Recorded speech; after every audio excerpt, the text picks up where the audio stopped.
My name's Abby. I am a Marine Conservation Officer for Cornwall Wildlife Trust, and I also work as project manager on the Offshore Beach Rangers project, and finally I'm also a volunteer and a member of my local marine group, the St Agnes Marine Conservation Group. At the Wildlife Trust in 2007, 12 years ago, to set up a local marine group around a voluntary marine conservation area in Loo. So it was my role to get this local community action group to support this amazing marine environment in Loo, which also happens to have Loo Island, which is one of our Cornwall Wildlife Trust nature reserves. And we found that it was such a successful project and it had such an impact on that community and its marine environment that we completely saw the value of it, and that it needed to happen across the county, that we needed to see more of this community conservation work happening. In 2010 we received more funding from Heritage Lottery Fund to start the Offshore project, and that was setting up new groups, particularly in St Agnes, which I'm now still involved in 12 years on, but also supporting existing marine groups to make sure that we could all grow and thrive and learn from each other. Hi, my name is Jen Sandiford. I'm the Youth Engagement Officer for the Offshore Beach Rangers project, and I work with those groups to make them more young person friendly by putting on different events with them or for them and getting more young people involved. We also have the Beach Rangers Academy, which is life skills training, so they put on different sessions for school groups, colleges, universities. They do different training in sort of beach safety, sustainability, well-being, really good at making those programs bespoke for the groups. Good morning everybody, welcome to Wadebridge Pavilions. I'm Carolyn Cadman, I'm Chief Exec of Cornwall Wildlife Trust, and for the third year running it's my absolute privilege and honour to open this conference.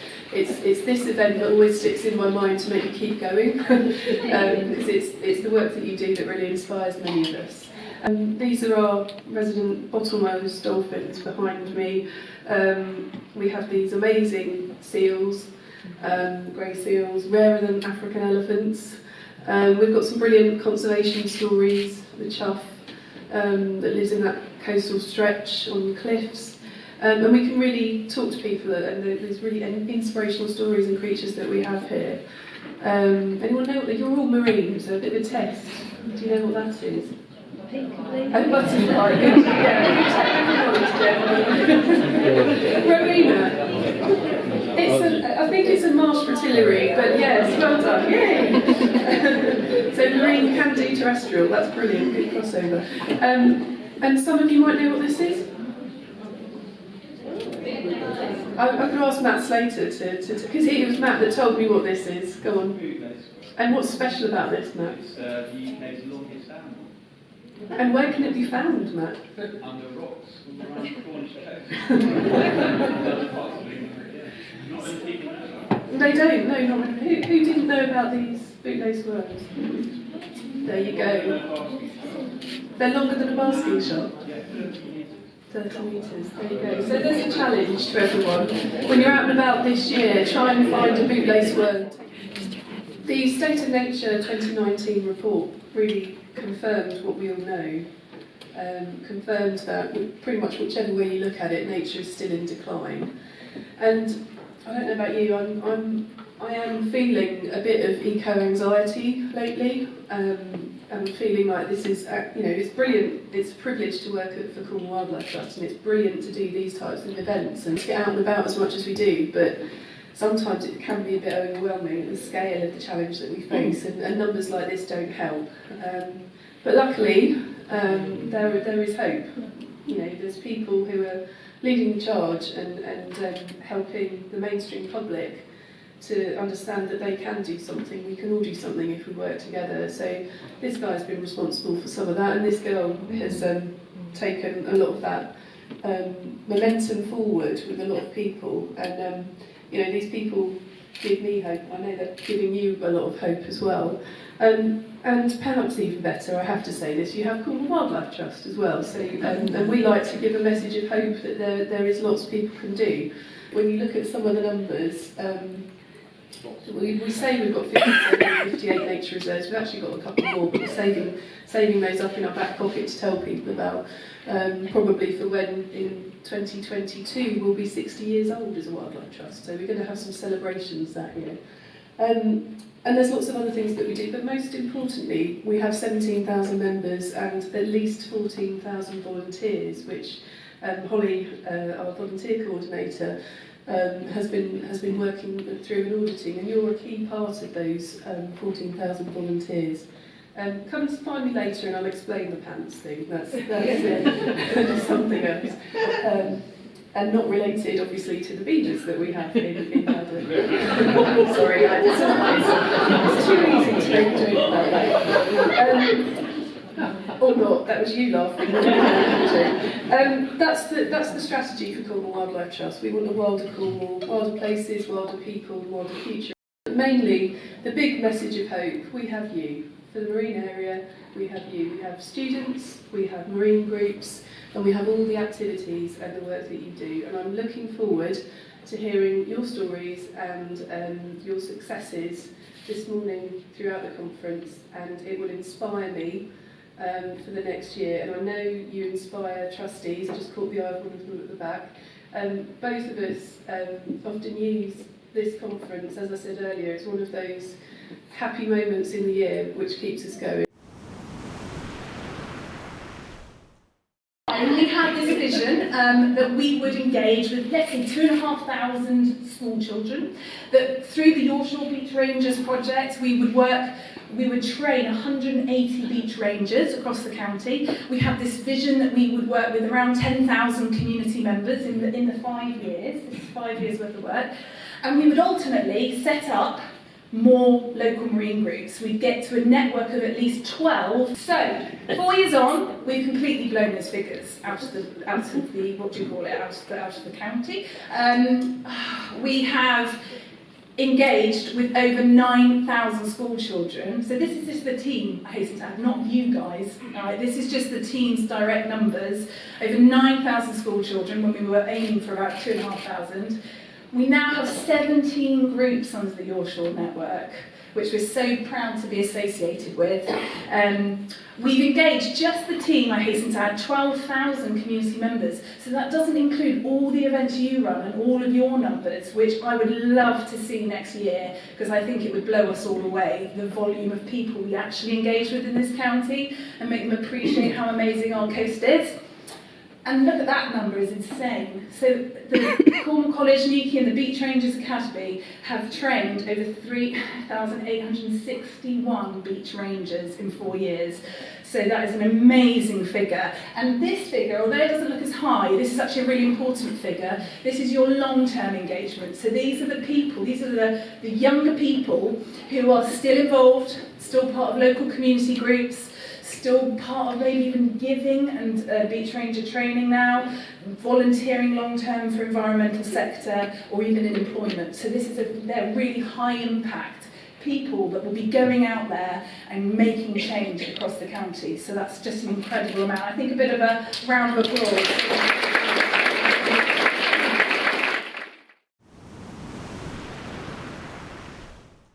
Okay, so the Academy, we're currently working with schools, colleges, universities and a huge amount of out of school. So we're talking not just people who are easy to access through the school, through education. The schools, we're working now with everybody from reception right the way through to infant, primary, secondary, and particularly with gifted, we're doing some really interesting work with gifted and talented at one of the schools in Cornwall. Across the whole county. The idea of this being that actually if you poke children enough about the environment and about themselves and about their well-being and about everything that this project stands for, if you poke them at reception level and infant level and primary level and secondary level, that it will stick, that it will make it work. We're having a long-term engagement with these young people, because if we want to empower them, if we want to affect some kind of behaviour change, it's no good in just going in for one day. We need to have an ongoing commitment and an ongoing relationship with them, so that we get them to have that relationship with their environment, so that they go on to make a change. And that's kind of what we're doing across all of our schools. I can't even begin to tell you the numbers, there's hundreds. We've got schools where already this year they've done bronze and silver and on their way to gold Beach Rangers Academy awards, both in primary and in secondary, which is absolutely amazing. So I'm just going to do a few youth updates. I'm going to do it as quick as I possibly can do and try not to go off any tangents. So, it's been an amazing year. Thank you for everyone who's engaged with us, engaged with me in particular. Obviously, I'm really grateful for all the groups who allow me to run events with you or on your behalf. It makes me really happy. And that's what I'm here for. I'm here to support the groups in getting more young people, so 11 to 24-year-olds involved in your volunteering. We got around, this is one of my proudest highlights from the year, we got around 311 people in the water over the summer, which I think is a massive achievement. And obviously a huge amount more just around the sea, whether it be rock pooling or whatever else. Including, we got some young people in the water for the first time, which was absolutely exhausting. There was a group that we worked with from Voltaire, and we did a sort of full activity day for them with separate groups going and snorkeling. Some of them didn't even know how to swim. And this is something to this day that still shocks me, that there's still children in Cornwall, or young people in Cornwall that you come across that have never stepped foot on a beach. And being, again, from Manchester, I now work in marine conservation. Do you know what I mean? There's a definite imbalance going on. So some of them were getting taught to swim, some of them did manage to make it out for a snorkel. Luckily there was lots of us there to help that day. And it was really, really, really rewarding. We've been looking at different ways to engage people in the sea as well, because we're also very aware that not everybody, even though it shocks pretty much most of us in this room, not everybody likes rock pooling. Or, sorry Matt, not everybody likes rock pooling or even stepping foot in the sea. I come across some people that don't like sand, which again, it happens. So we're looking at different ways to engage people. So this year again, we're going to run some more art workshops. And also we ran the Sea Festival back in September. If any of you were there, again, thank you for coming, because obviously the weather was horrendous. But we did it, and it was a really good day, and I promise it won't be as long this year. We've looked at different benefits of engaging with the ocean, which is something that is really close to mine and sort of Jackson's heart. Thinking about using the ocean as something for well-being, not just for conservation.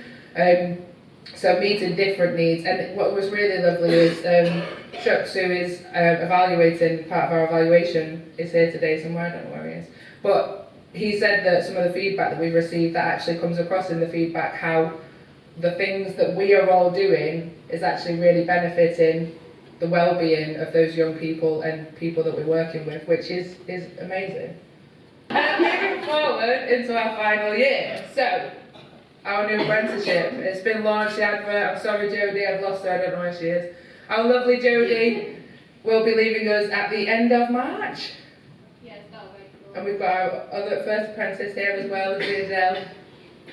So we are looking for a new apprentice. The application is open through Cornwall Marine Network. Was it social media business apprentice? So who will it be? The mystery.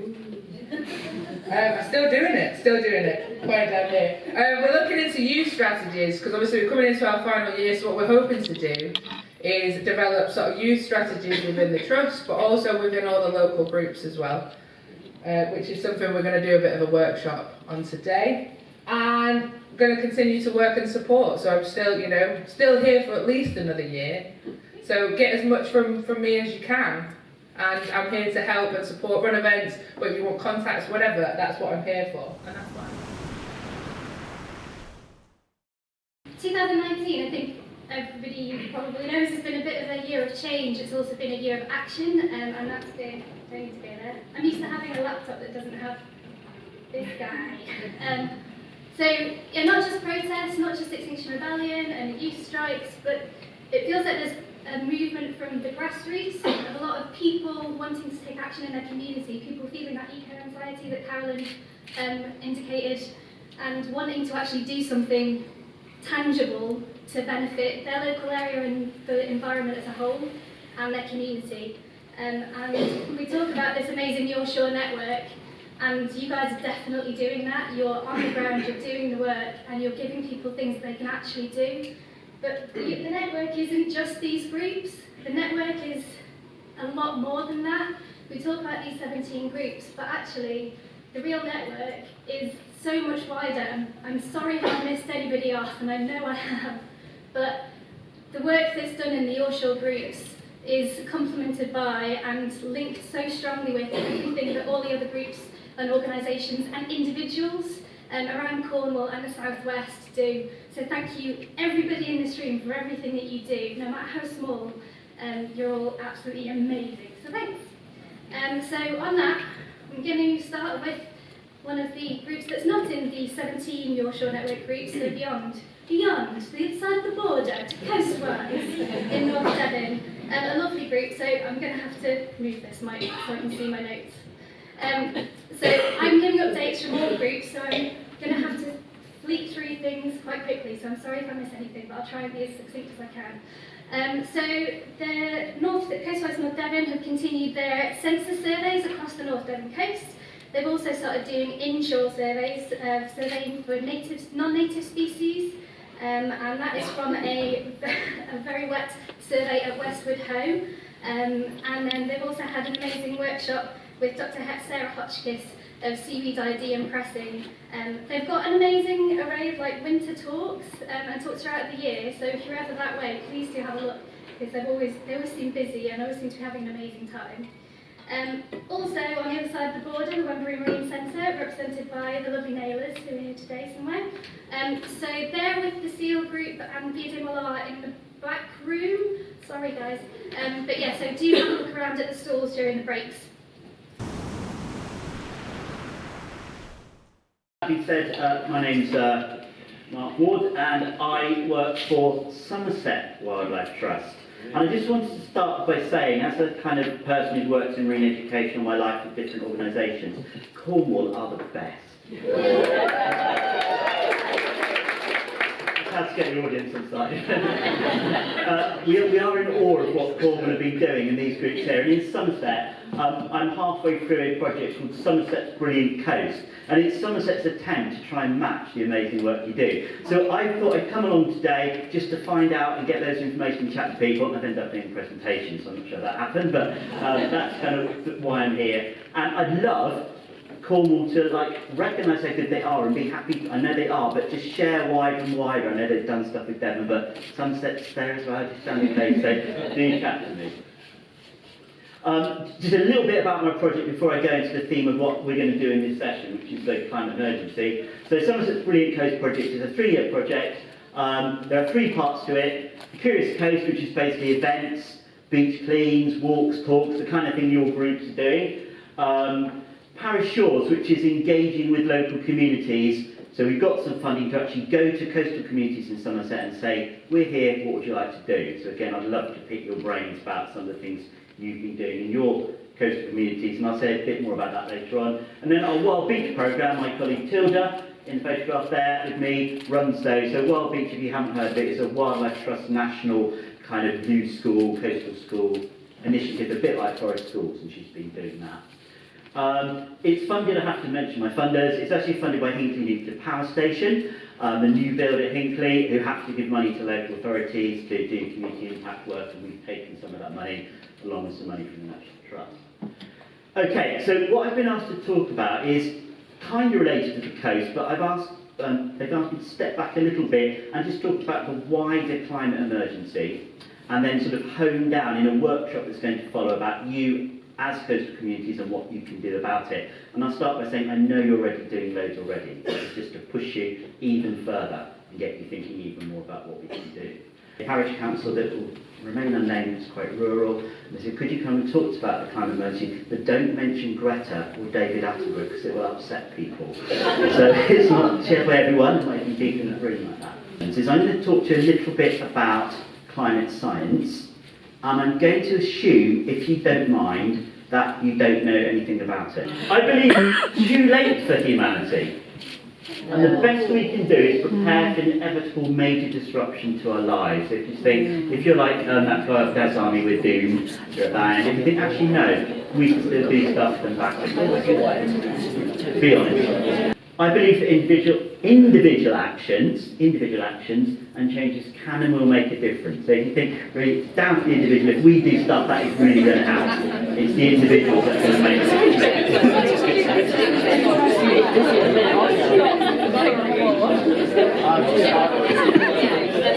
Okay, and the final one, slightly different. I believe that local community actions and changes can and will make a difference. Yeah. When I'm talking to people about climate change, I'm sure you've encountered this yourself, when people are a bit sceptical or not sure, one of the common sort of retorts they throw back at you is, yeah, the climate's always been changing though, it's just natural. My response to that is yes, it has been. Climate has been changing throughout history and throughout geological time due to variations in the Earth's orbit, amounts of solar energy, and more recently geologically, obviously a period of ice ages. So yeah, obviously it has been changing. But what people are saying, what scientists are saying, is the current warming trend is extremely likely, greater than 95% probability, to be the result of human activity. And by that, they mean increased carbon dioxide emissions from activity. And since the mid-20th century, it's been proceeding at a rate unprecedented over decades to millennia, occurring roughly 10 times faster than the average rate of ice age recovery warming. And that's from NASA. So that's, I'm going to preach it conversely, that's what scientists are saying. In previous ice ages, maybe, the temperature and carbon dioxide levels weren't so stable, and it's only until we had this stable period we've been able to develop as a species. This is carbon dioxide levels, but this is just the little last bit where it goes up. This is just the last 2,000 years. And again, you've got this really nice stable carbon dioxide levels, a few little glitches that are going on, and then suddenly at the end, the industrial age shoots up exponentially. And the obvious conclusion is, from scientists, is because of the industrial age, because of the sudden increase in releasing carbon dioxide from fossil fuels. It's called the hockey stick graph, you might have heard it talked about. And scientists all agree that increased carbon dioxide levels increase the greenhouse effect, increase global warming. So I won't dwell on this one so much, but this is the similar graph for temperatures. And again, you can see massive temperature variation in the dim distant geological past. You've then got your ice ages, and there have been periods in other ice ages where the temperature has gone higher than the baseline pre-industrial level, which is the green line. But the last time temperatures were 2 degrees higher than that pre-industrial baseline was 130,000 years ago, which is during one of the last ice ages, and the time it got to 4 degrees was several million years ago, and some people are saying we're heading to 4 degrees. So I think the point about those graphs is this is unique for us as a species. We haven't experienced this before. It's not some little blip that's going on. Temperature change again, just looking at recent periods since industrial times. We've got the air surface temperature. I think scientists are more interested in this lower graph, which is the combined land and ocean mean surface temperature. And all the readings, although it goes up and down, are showing this gradual increase in temperature. And we think now global temperature is about 1 degree higher than pre-industrial levels. It doesn't sound a lot, but obviously it's really important. Some people don't like graphs, some people like graphics. I think this one, you might have seen this, I really like. This shows the same scale on the bottom, but every year since 1850, the redder the line, the higher the average global temperature. You can't say that nothing is happening if you look at that. Policy initiatives have been enacted internationally. You might have heard of them: Kyoto Protocol, the Copenhagen Accord, the Paris Agreement. Whilst our policymakers go, well, there's a problem, we better do something about it. Let's have an international agreement. In the background, our annual carbon dioxide emissions have just carried on going up. So someone's not listening, not doing that somewhere. Here's a similar thing with temperature. So again, the different scenarios, the kind of flesh-coloured one is what scientists are saying in terms of business as usual. Again, with a big range, because these are just predictions and models. But they're saying worst-case scenario, we're talking of temperature increases of 4 degrees above pre-industrial level if we did nothing. The blue line down the bottom is if we did something now straight away and tried to stabilise our emissions, we might be able to keep it around 1.5 degrees, possibly if we're lucky. Increased global warming, why is it a problem? Well, one of the things that often is talked about is extreme weather events. So this shows combined different extreme weather events since 1980, and that bar graph shows a gradual increase in storms, floods, extreme weather, droughts, forest fires. So it seems to be, by looking at extremes, climate chaos, there is something definitely already happening.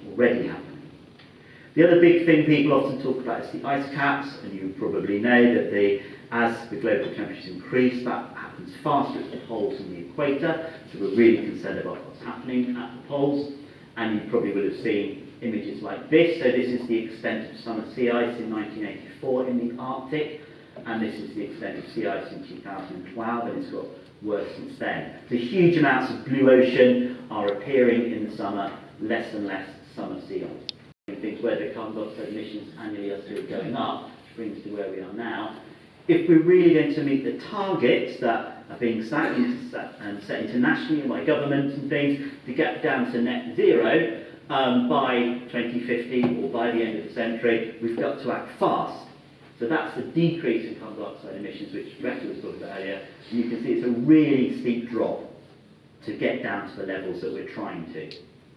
If we listened to the scientists in the 1970s when they first told us this and started acting things to move away from a carbon-based economy, that graph would have been far more gentle, and we could have a gentle transition to a green future. But now it's going to be far more scary to do that in the time we've got.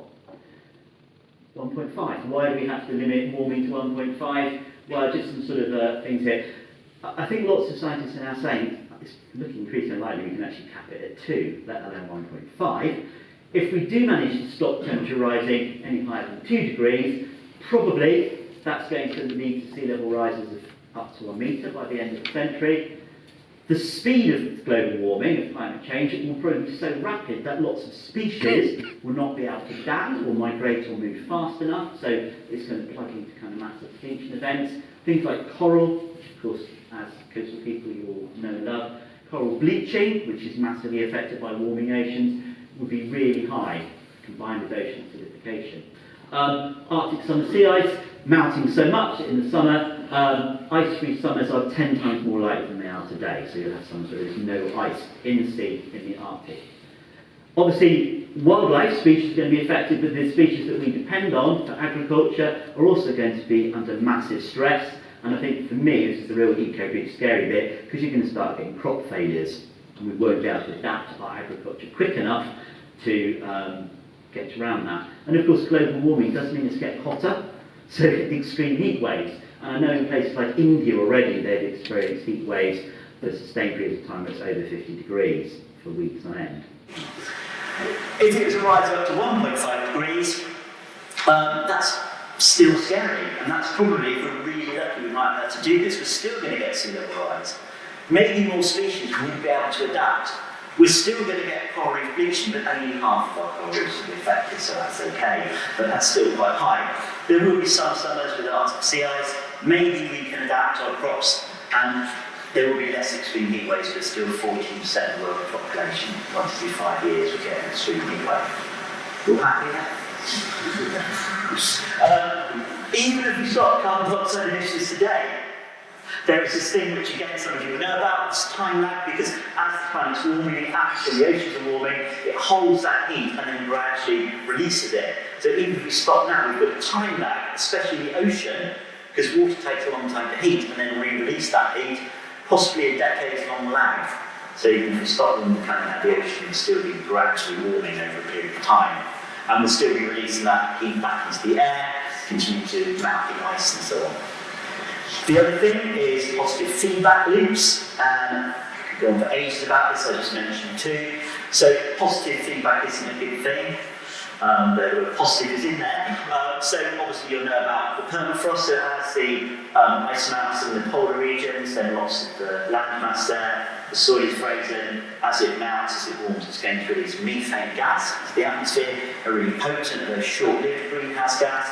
Increase in temperatures cause global warming to go even faster, melt permafrost even faster, so you get this spiral effect. And I think lots of scientists maybe just don't know when, if, or how fast this might happen. We get these tipping points. And the ice mount as well, I've already mentioned, with the sea ice melting, creating this black ocean, which is going to absorb all water, heat the oceans up even faster. And scientists are also telling us we only have 10 years to limit global warming to 1.5. At the current rate, the world will pass the 1.5 mark as early as 2030, and at the latest in 2052.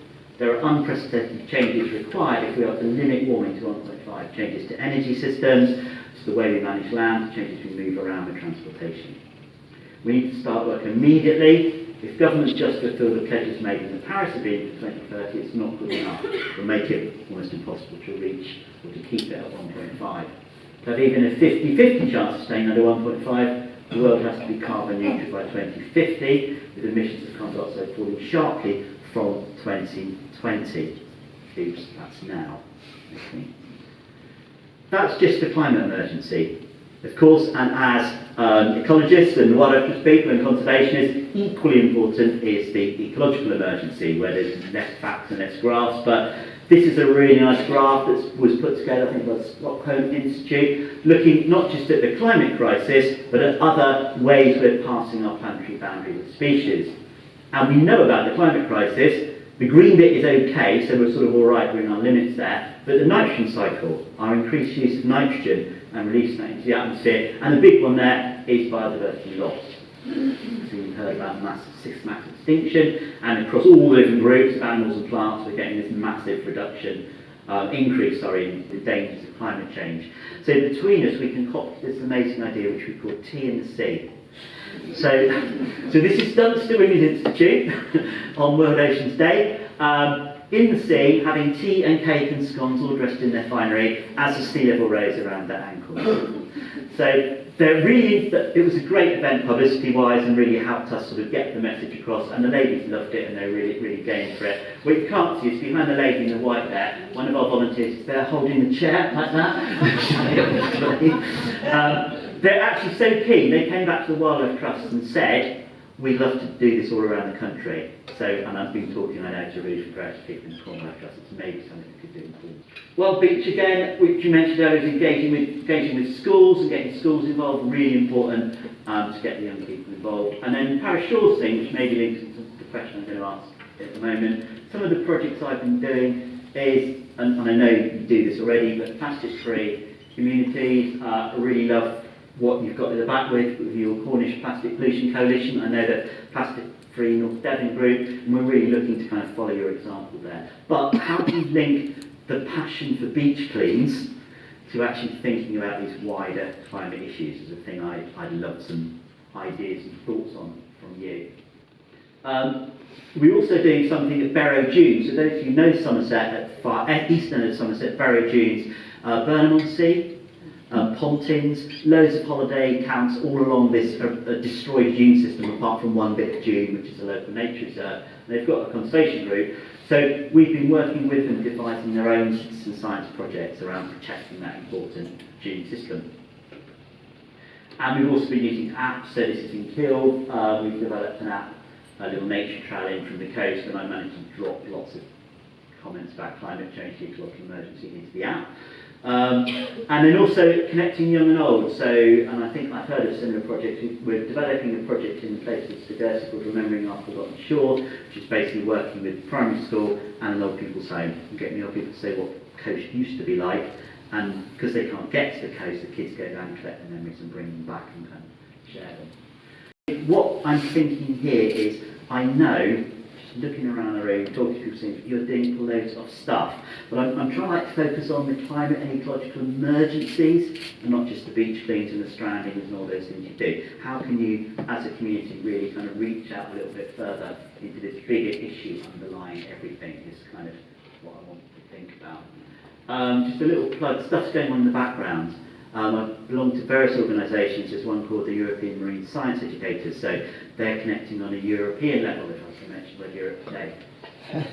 There's another organisation that Plymouth Marine Labs and Marine Aquarium just set up called We Are Ocean, which is a kind of collective of organisations trying to get the message of ocean literacy out there. So we're part of a bigger emerging thing.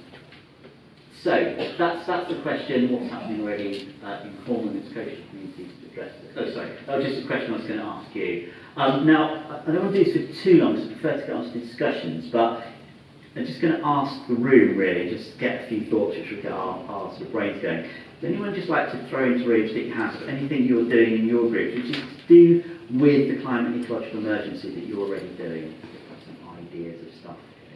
We've got access not just to the beach environment, but to the native environment. Yeah. And we did some tree planting, and it's the second occasion we've done it. And It's not huge, it's small, but we can do and we did do. Okay, brilliant. It's been really interesting to see how many people now are prepared to get involved. Next week, for example, we've got a meeting in the pub one evening to just hear about individual carbon footprints. Yeah. Reset the box. We've seen that not everyone's ready to make the hard decisions. Now we can all reduce our carbon footprint by eating more sustainable seafood and Of trams linking these holiday parks to the beaches instead of people driving and causing pollution in these small towns. trying to have some sort of campaign or an event. I encourage people to hire volleyball and wine and using less plastic. Looking at developing community infrastructures. So, for example, in Newquay, I don't know of a green waste collection supplied by the council, and we get tons of that, but is there somewhere like an allotment or a community orchard that will take your green waste and you can set it up yourself? Three things. One was getting our group to take part in more citizen science projects, from the Great Sea Research to the Bumblebee Transects. Secondly, to be extending not just the shore, but to the whole water catchment area for that shore. And thirdly, involving local policymakers so that they can take it up the tree a bit. Okay. Without further ado, I will introduce some of our lovely, well, we've got our Beach Rangers apprentice, one of our Beach Rangers, a Beach Ranger again, and also our youth reps. They've got so many titles, but it's Jodie, Josh and Laura. So yeah, I'm just going to talk to you basically what the Beach Rangers are and sort of what we do and yeah, why we're here. So if you don't know already, Beach Rangers is just kind of like a volunteer group for sort of 11 to 24s, I think, or something like that. Young people, and just trying to get us all outside really, because you know we don't all like being stuck inside looking at telly. So this picture here is from the one last year. Most of you are probably here, and that's sort of that's where it got sort of quite fun really, because I got involved with the Beach Rangers when I first came to uni last year, and it's just sort of helped me volunteer in more events, get used to doing all this sort of stuff, and making contacts and just basically having a lot of fun, because you go and do cool things like snorkeling with Jen. Yeah, so these are some of the cool things I did. So over the summer we went snorkeling, so I managed to become a BZAC snorkel instructor, which just sort of helps build up my again my CV and just become a more better person within this. So I can now go out and lead snorkels, which I helped Jen with over the summer. And that's really fun and saw lots of cool things. And the other things got to do, so they also paid for me to do like the Vida Marsh strandings, which then everyone was doing the Mash strandings event, which is photoed there. And it's just, again, it's like a next sort of level development and just makes me look cool. But it's also a lot of fun. So yeah, and then the Strandings Network, which is, I actually quite enjoy that one as well, which is it's such a unique thing to do in Cornwall, and the Beach Rangers help link all these different things together. So it's a really nice sort of opportunity to have everyone in the same place and link it all up nicely together, because I can sort of apply all of these not as separate things, because I do it all at the same time with my uni as well, so it's just a nice opportunity. And where else do you get to do dead dolphins and live dolphins? It's quite cool. And then because I've made lots of different contacts, and because of all these different contacts, I've also now have a voluntary role within the Wildlife Trust at Shore Search with Matt. And because all of this experience with these and other stuff, I've then put it towards other stuff, other placements. It's also all come together to help me sort of learn what to do and get me sort of cool roles.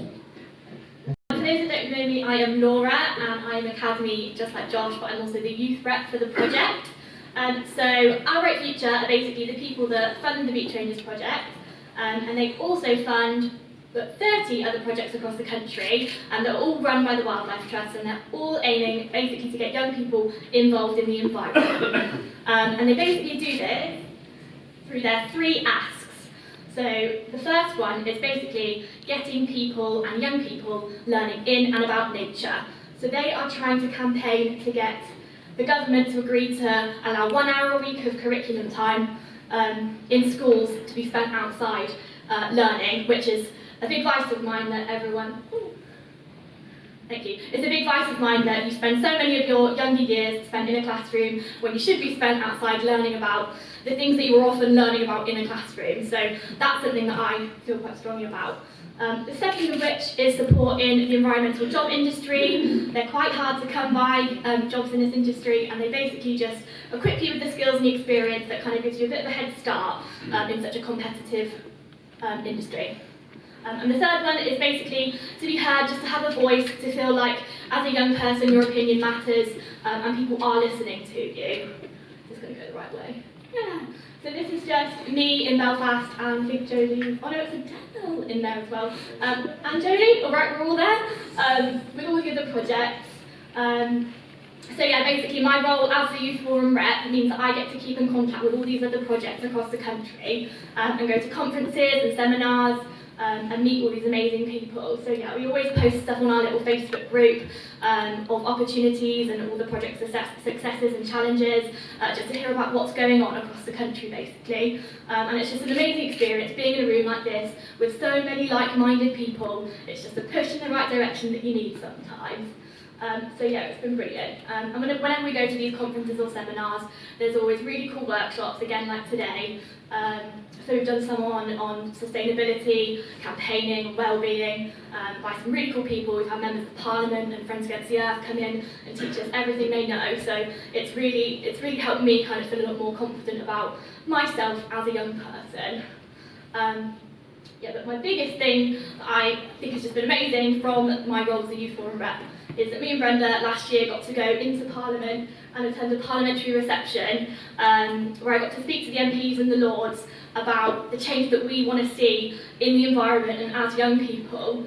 So I basically just got to tell off a load of really high MPs off for not caring about the environment or young people, and it was brilliant. I definitely felt like my voice was heard then, because that's just not an experience you get every day. These are people that you really never even get to see in real life, let alone have there to listen specifically to you.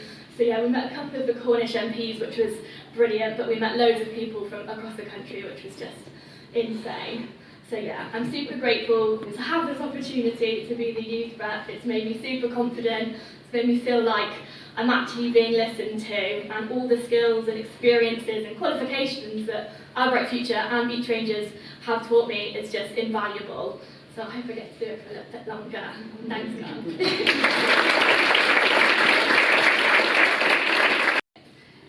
So the first has been opportunities for self-development. So when I look back, I've grown so much as a person over the last year. It really is unbelievable. So I started with the wonderful Falmouth Marine Conservation Group. That's how I first got involved in the Offshore network. And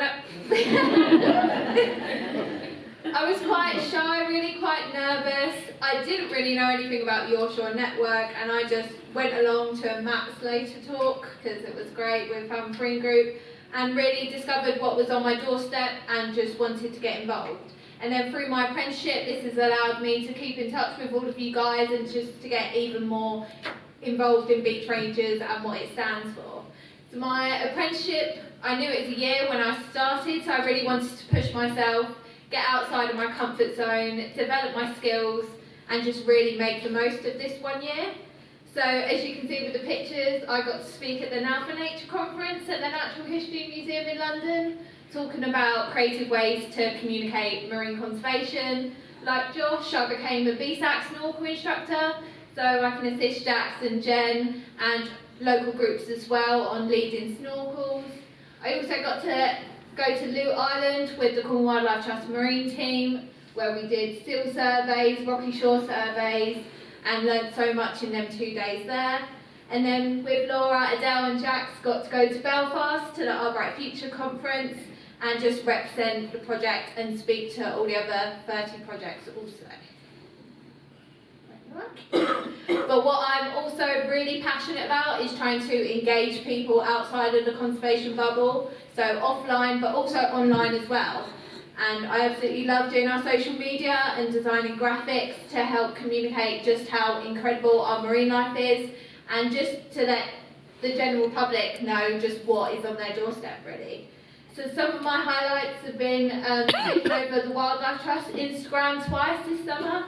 So So they have 100,000 followers, so it's really important and a big opportunity to get the Beach Rangers message out there to all them people. It was also great to see everyone's tweets and Facebook posts and pictures as part of our Everybody's Beach Body campaign for Mental Health Awareness Week in May. So yeah, that was really lovely to see. I also went egg case hunting with Mounts Bay Marine Group, met some of the team there, if anyone Mounts Bay is in here. Also joined Jax on the snorkel with the Boy Scouts group and got to meet Claire a few times as well, which was great. And also went co-steering with Jax and the team in Port Quinn, which was quite scary, not really in my comfort zone, but again, just pushing myself and doing new things. But what I've realised is about all of you is just how willing you are to share your wealth of knowledge with me, and as a young person, that's just, I'm really thankful for that, and that's what young people in Cornwall actually need. So yeah, on a last note, I just want to say thank you to the whole Beach Rangers team for this incredible year, to Jax, Jen, Ruth, Nikki, Matt, and also Adele, who was the previous apprentice, because it has been an incredible year for me. So thank you guys. But also a reminder to utilise young people and their ideas and enthusiasm as much as you can, because we need to now use everything we've got.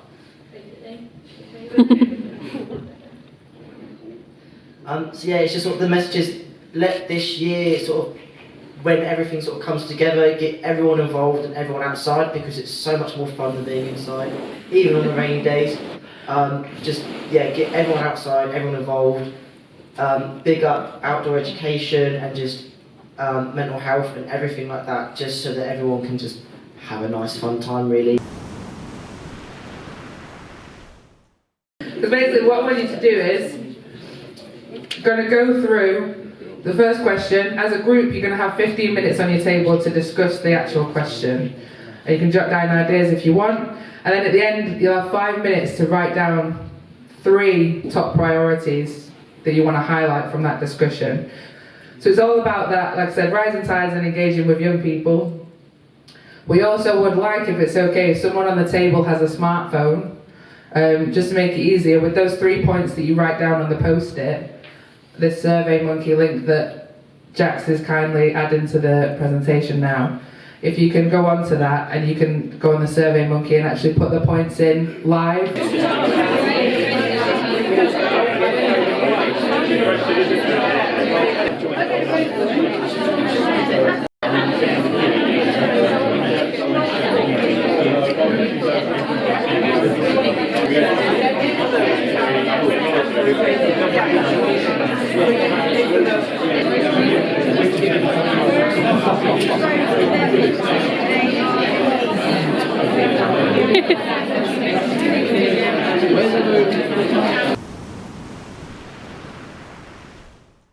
The community pot has been launched again this time. So it launched at the beginning of February, and it's you can apply to us for a grant of £500 to help you engage with 11 to 24-year-olds. So for the first few months, so until the end of April, it is going to be open only to the groups within the Offshore network, so the voluntary marine/wildlife conservation groups that we work with. When it comes to May, we are going to reassess and see if we can expand it out to further groups associated that engage with the project. Okay, so get those applications in. If you need any help or support with that, you know, you can come to me and Jax. That's what we're here for again. We've got 20 pots we can give out, so it is actually limited this year as well. Okay, so we just wanted to make you aware of it, that it is now open. Zoe's excited. It says community pot at the top, but it's cut in half for some reason. So yeah, so get those applications in, and as I said, if you need any support, give us a shout. Called Queen Rass, and he's colourful, and of course this is one of these guys building a nest, and I'm just going to show a short video of one of these guys. And this is his sport, and the thing is, he doesn't just sort of cram any old seaweed into a crevice. Detailed studies have shown he uses up to about 10 different types of seaweed for different parts of the nest, depending on their physical properties.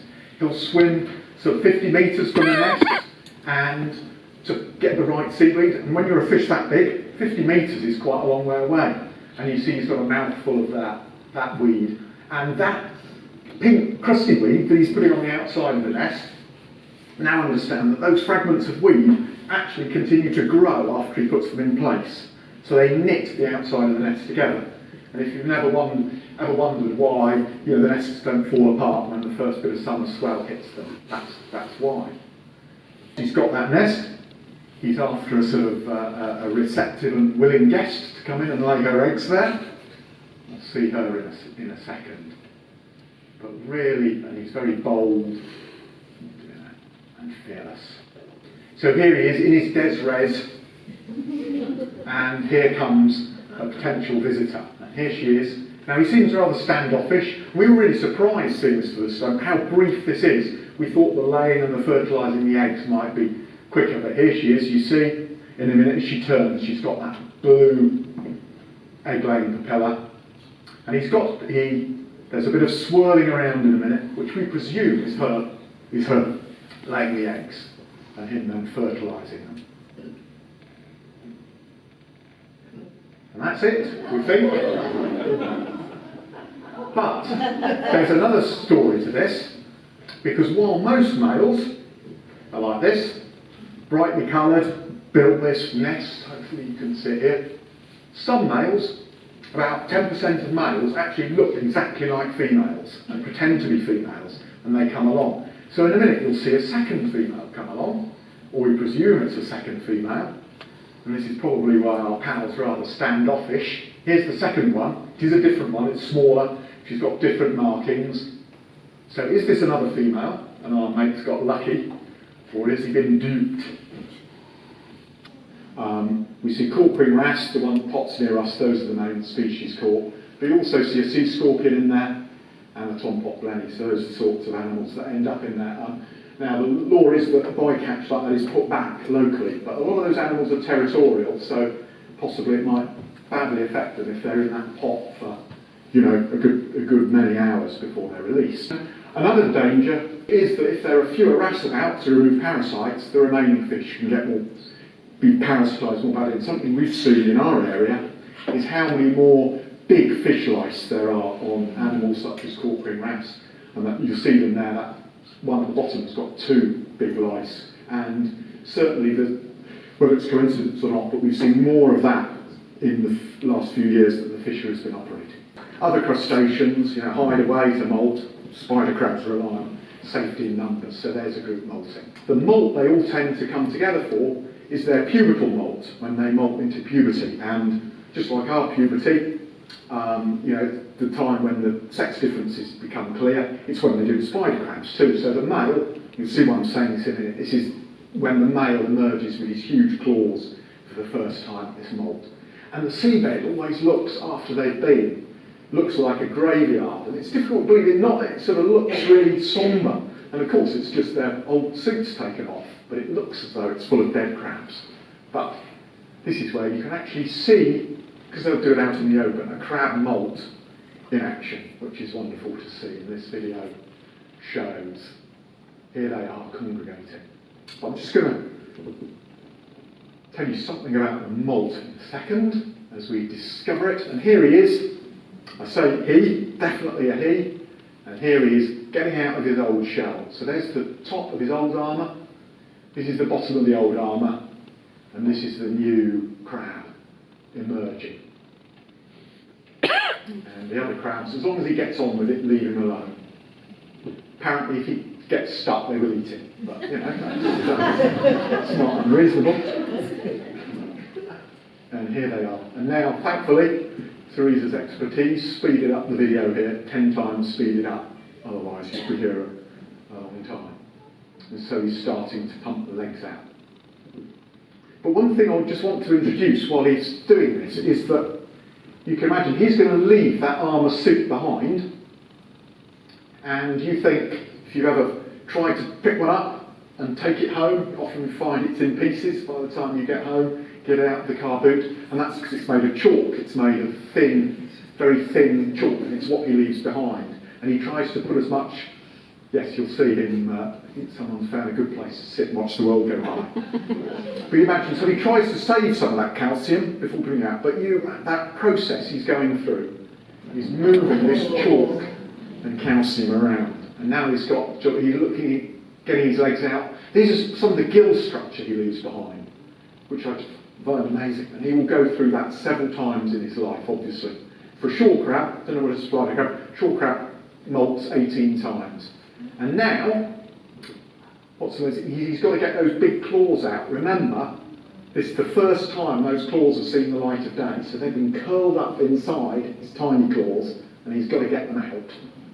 And that's quite remarkable in itself, that he gets those claws out. For marine ecosystems, that's going to end up being more important. Because, of course, it's not just crabs and obvious mollusks, it's anything that lays down calcium is going to have a shift, is going to have a problem with the shifting of calcium balance and lowering of the pH. And it can be criticised because the ocean isn't actually going acid, but the acidity is changing, and that is going to be a major impact.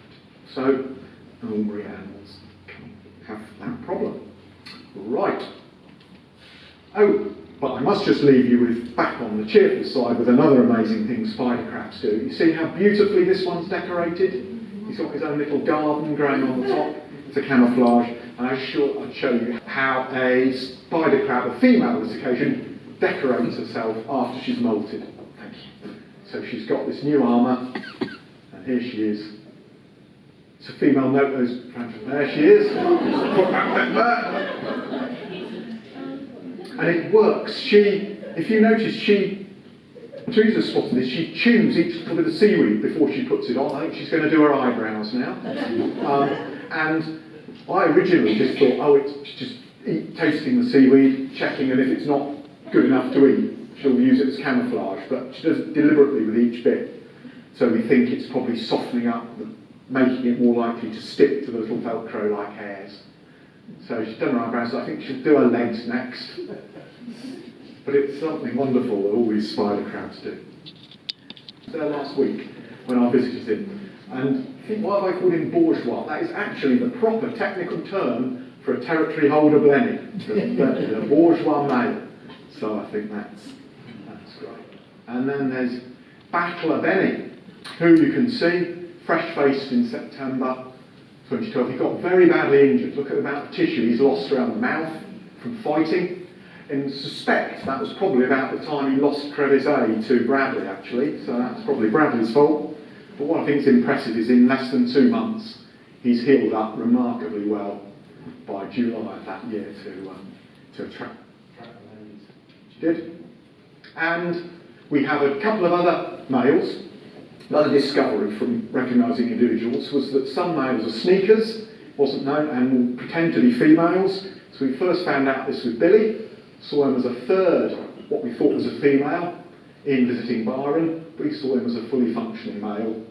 And then Bertram, a sneaker here, in with Bradley, turned up as a respectable male. And this is something that it doesn't seem that once a sneaker, always a sneaker. It's a sort of young phase, disreputable phase they go through. And if you just, an example now of Bertram as a respectable chap. Here he is.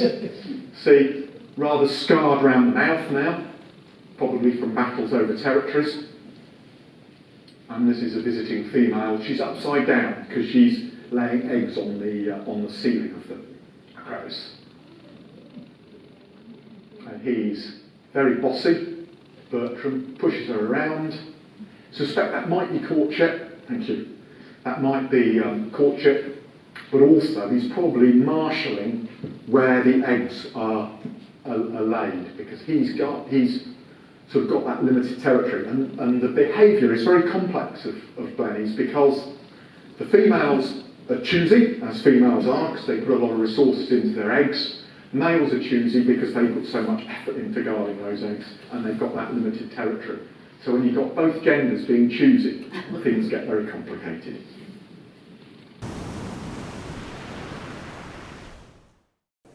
Hi, I'm Sue Sayer from Cornwall Sealgrit Research Trust, and we engaged with the original Offshore project back in 2008, which changed our organisation forever. because it enabled us to start a project in Looe with the local Looe Marine Conservation Group, and that has been a model that we've rolled out across all our regions ever since. What do I get out of it? I get a load of optimism, because joining this massive network where we're all working for the same aim is massively empowering and very motivating, and it gives me hope for the future. Of course, my hope for the future is based on young people, because without sorting out young people and getting them engaged with our movement, we're not going to get anywhere.